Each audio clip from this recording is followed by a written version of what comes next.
What's up, everybody? It's Aaron Duggan here, back again with another Panthers video brought to you by Necessary Bluntness Sports Talk. And today we're going over the Week 14 Panthers news. But before we get into all that, make sure you guys hit the subscribe button and give the video a thumbs up. I get Panthers content all times of the week. I do live streams on Wednesdays, post game, and all kind of analysis and film breakdowns just like this one. So make sure you guys subscribe and hit the bell icon. That way you get a notification every time I drop a video. You don't miss a thing. So let's go and get into the first topic. And I just want to talk about the COVID impact on the team. Now, we came out flat against the Broncos. The Broncos are not a good football team. But even coming off a bye week, we expect the team to be sharp. But it's clear and obvious that COVID and not being able to be in the facility had a huge effect on the team. The offense was pretty much flat the whole day until the fourth quarter. Teddy Bridgewater really couldn't get in any kind of rhythm. It took a while to get Curtis Samuel into the rhythm because he didn't start and he didn't really get any targets until late in the game. And that's because Curtis Samuel was on the COVID list pretty much for the whole week. And you also had guys like Rasul Douglas, who got burnt one time for a touchdown, and you saw miscommunication in cover 3 for another deep pass. And that's what happens when you don't practice, guys. We have a very young team, and they're still building chemistry with each other. They're still learning how to play football in general on the NFL level. So when you don't have enough practice to prepare for the week, this is the type of result that you get. You get blown coverages, you get missed tackles, missed assignments, lack of rhythm, lack of any kind of identity coming out there. And the Broncos do have a good defense, so maybe it's explainable that the Panthers were lacking a little bit, especially without DJ Moore and without Christian McCaffrey. But there's no way our defense should have allowed Drew Lock to throw 4 touchdown passes and no interceptions. It's unacceptable. But you also saw the special teams blunders. You know what I'm saying? You see the punt return for a touchdown on the first punt of the game. There's no reason and no excuse to give up punt returns in the NFL, especially when you have guys down there that just simply missed the tackle and then the guy went untouched after that. After that, Trenton Cannon, he tried to catch a kick return. He decided he didn't know if he wanted to go in or come out. He ended up trying to take a knee. Then he realized how far out of the line he was, and he ended up running.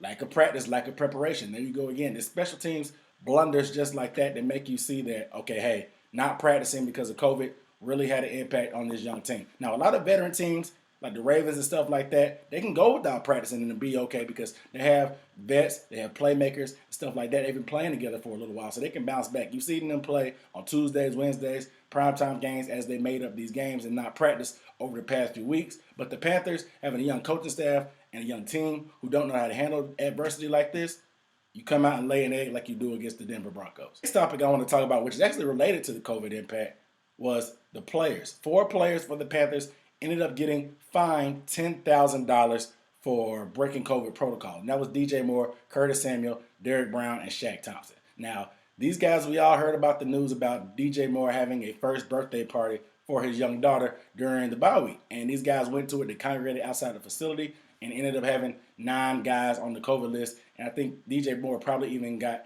diagnosed positive with COVID, which is why he didn't play on Sunday. And like I said, with having the other guys miss practice. And you saw the impact on the team, and you saw how hard it hit this team. So it makes sense that these guys got fined. Now, will there be any more discipline coming from the NFL level?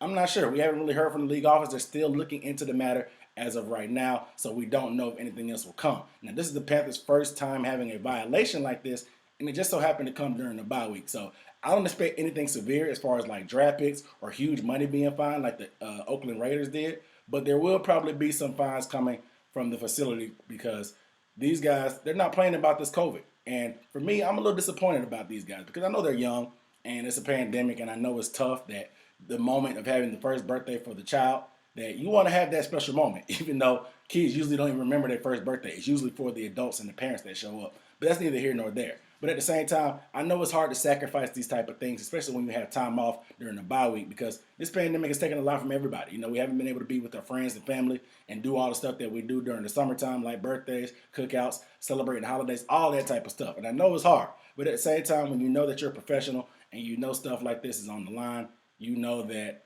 this stuff can come back and bite you. And it come back and bite you in the wallet, $10,000. Now, we'll see what happens, like I said, if the organization gets fined for this, because this seems to be a player issue more than anything. But it may come down hard on the Panthers organization just because they feel like they should be able to police their own players even during the bye week. But it's too hard and too many moving parts for the Panthers to be held responsible for this in a major way. I do expect probably some money to be fined, but hopefully no picks, because this team is definitely in rebuilding mode, as you can see, and they need all the picks that they can get in order to build a young team that can hopefully compete down the line and develop. So every pick is crucial, even if it's a late round pick, like a 7th or a 6th round pick or a 5th round pick that the Raiders might have lost for their activities and violations of the COVID protocol. So hopefully no picks since it's the Panthers' first offense, but we will see. Next bit of news is Christian McCaffrey being injured. You know, the Panthers are playing on Saturday against the Green Bay Packers, and Matt Rhule has already said that he doubts that Christian McCaffrey will play. And that's 1 week of practice. The first day of practice, he did not come out and practice with the team. He still has that thigh injury and the shoulder injuries that he dealt with. He hurt his thigh/quad during the bye week when he was working out on his own, and it seems to be a bigger setback than we thought. Now, could the Panthers just be playing games and wanting to shut him down anyway? All things that they say from themselves are no, they won't shut him down. They don't see that even if he has to come back and play one game, they do not plan on shutting Christian McCaffrey down. My opinion, let him go. You don't want any kind of other injury to happen at the end of the offseason that may require surgery or something like that during the offseason that could set him back for next year or preparation for next season, whether it's minicamp or training camp or something like that. So protect your investment. You put a lot of money into him. I know he's already missed 10 or 11 games, but don't force the issue when you really have nothing to play for. You know what I'm saying? You're 4-9 right now. You're sitting at a top 10 pick. So just let it be. Let it be. Let some guys get some work, some of the younger guys, and see what happens from there. But I don't think they should force Christian McCaffrey to play. I know Christian McCaffrey is a competitor and he wants to play, but I don't see that happen. Like I said, all things from Matt Rhule has said that they don't plan on shutting anybody down no matter what. Even though they're out of playoff contention, they don't plan on shutting anybody down, but it could just be all lip service. Hopefully it is, but we'll see what happens as Christian McCaffrey progresses through the rest of the season with only 2 or 3 weeks remaining. And the next thing is just a quick note, is that the Panthers right now are sitting at the number 6 overall pick in the next year's draft. Now they're tied at 4-9 with a couple other teams. So there is possibility that things can move up or down with the Panthers having a couple tough teams left on the schedule with the Green Bay Packers, the Washington football team, and the New Orleans Saints. They could easily lose out and end up 4-12. 4-12 could be good enough to get you to a top 5 pick, depending how things pan out.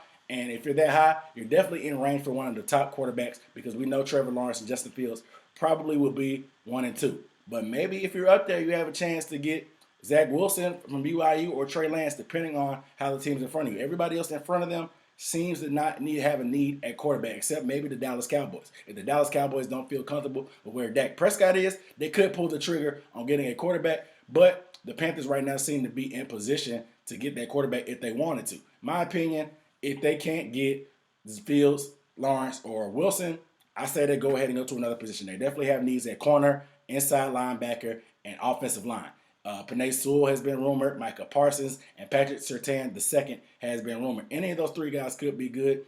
My preferential treatment would be to get a quarterback. If not, I would say Micah Parsons to anchor their defense. Somebody's going to have an instant impact. Because just because you have a top flight pick, we want guys that can come into and step in day one and have an impact. Zach Wilson, he probably won't. He'll ride the bench for a year behind Teddy probably and end up being ushered in probably next year or the year after in Teddy's 2nd or 3rd year as a Panther. Now, Penei Sewell, he would definitely be plugged in day one as a left tackle starter, and hopefully he can anchor your team for the next 10 or 15 years. Micah Parsons, instant impact. We know we've used and got spoiled to having an instant impact guy like Luke Kuechly, who was good from day one all the way to the last snap that he took. We were so spoiled by having a guy that great. Wouldn't it be good to have another guy on the inside like that to pair up with Shaq and Jeremy Chin roaming around there? Sounds like 2 staple pieces that we could build this team over when you come to Brian Burns, Micah Parsons, and Jeremy Chin. You have guys on all 3 levels of the defense that are huge impact players. I like the way that sounds, so that's my interpretation. Who do you guys think we should pick if we end up with the number 6 pick or anything higher than that? Do you think we should go quarterback or some other position? Let me know down below in the comments. But the last thing I want to tag on is make sure you guys vote. I'm going to keep telling y'all, vote for the Pro Bowl. Get Brian Burns in there. Vote for Jeremy Chin. Get guys like that in there. Brian Burns is leading defensive ends, in the NFC in votes. So make sure you keep it going. He's had a great season. I think people are really starting to take notice to him. So make sure you guys vote him to the Pro Bowl. I know it won't be the same. They won't get to play a game. They'll be playing Madden or something. But the accolade is still good because it brings respect and acknowledgement to this Panthers organization. So make sure you guys get out there and vote for your favorite Panthers. Get them to the Pro Bowl. But without further ado, man, I'm Aaron Duckett signing off. Let me know how you feel about any of the topics we discussed below down in the comments. But without further ado, I'm signing off. I'll see you next time. Peace.